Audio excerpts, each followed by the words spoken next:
10 a.m. A slow Saturday morning at his dacha. He'd missed his ritual morning walk because he and Vera had stayed up too late, drinking too much, and consequently slept too late. The men outside were growing impatient since he hadn't come out, he sensed.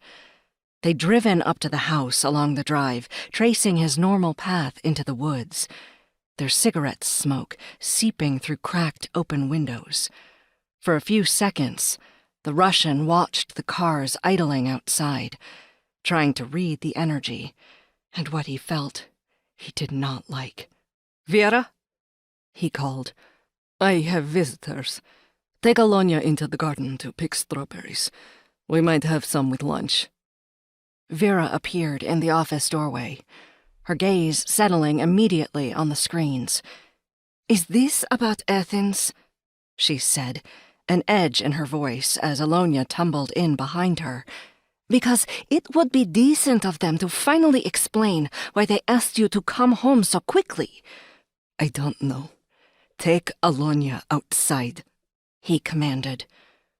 "We just had Alonia all set in her school and—" "Outside," he snapped. On the screens, 5 men had emerged from the cars. She looked at him worriedly. With a small sigh, he stood up and shooed her out with a peck on the cheek, whispering, "I'll come get you when they're gone." Then he picked up Alonia and swung her around and buried his face in her sweet hair, all thick and lustrous again after the treatments, and he remembered why he had done what he had done. He took one more long sniff and kissed her head. He had no regrets. He'd make the trade again. He'd make the trade 1,000 times. He set her down. "I love you, my Klubnika," he said. "I'm not a strawberry, Papa." She giggled, wagging her finger at him with a riotous smile.